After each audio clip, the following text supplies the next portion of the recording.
गंगानगर नाम के गांव में शांतिलाल नाम का पुजारी रहता था। अपनी बेटी पूनम के साथ रहता था। शांतिलाल बहुत ही गरीब था, लेकिन दिल का बहुत ही अच्छा इंसान था। किसी के घर कोई पूजा हवन रहता तो शांतिलाल को बुलाते और इस दान दक्षिणा से ही शांतिलाल का गुजारा होता था।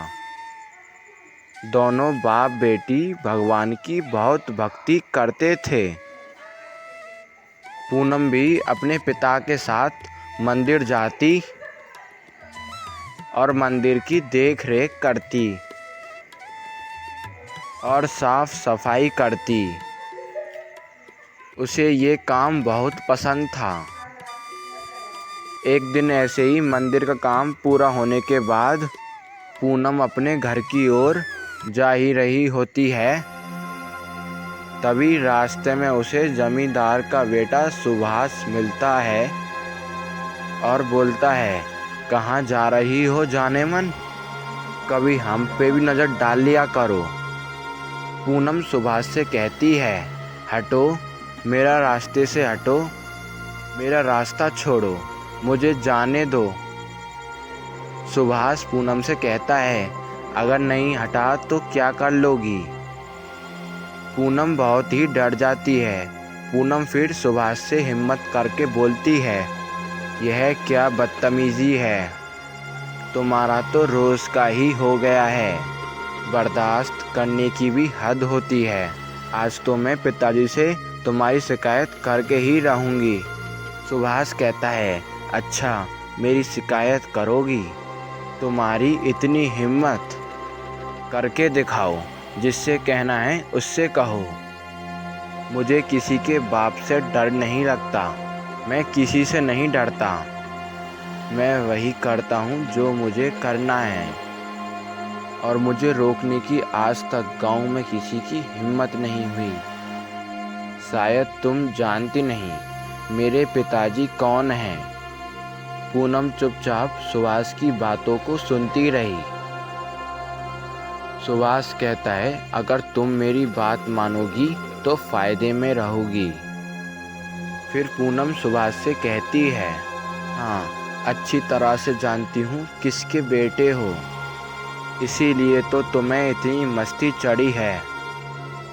भले ही तुम बड़े बाप की औलाद हो, इससे मुझे कोई फ़र्क नहीं पड़ता। तुम्हें किसी ने भी ये अधिकार नहीं दिया है कि तुम राह चलते किसी भी लड़की को ऐसे छेड़ो। अपने पैसों की गर्मी अपने घर पे दिखाना, यहाँ नहीं। तुम्हें क्या लगता है मैं तुमसे डर जाऊँगी और किसी को कुछ नहीं बताऊँगी? मैंने आज तक किसी से कुछ नहीं कहा, लेकिन अब मैं चुप नहीं रहने वाली। अब तुम हद पार कर चुके हो, तुम्हें तो सबक सिखाना ही होगा। सुभाष पूनम से कहता है, अरे जाओ जाओ, मैं भी देखता हूँ कि किसकी इतनी हिम्मत है जो मुझे सबक सिखाएगा। फिर पूनम वहाँ से चली जाती है। पूनम जब घर पहुँच जाती है तो पूनम अपने पिताजी से कहती है, पिताजी, मुझे आपसे कुछ ज़रूरी बातें करनी हैं। पुजारी कहता है, हाँ बोलो न बेटा। पूनम कहती है, दरअसल पिताजी, वो ज़मींदार का बेटा है ना, सुभाष, वो मुझे रोज़ रोक लेता है और रोज़ छेड़ता है। बहुत दिन हो गए पिताजी, वो ऐसे ही कर रहा है। मैंने सोचा शायद वो सुधर जाएगा, लेकिन उसने तो हद पार कर दी। पुजारी कहता है, अगर ऐसी बात थी तो तूने मुझे पहले क्यों नहीं बताई?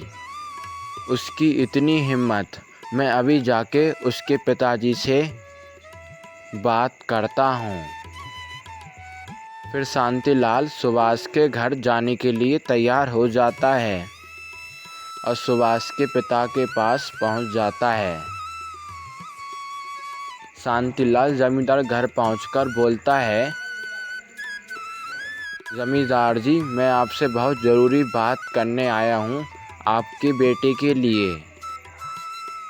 दरअसल आपका बेटा हर रोज़ मेरी बेटी पूनम को बीच राह में छेड़ता है और उससे बदतमीज़ी करता है। मैं यही बात करने के लिए यहाँ आया हूँ।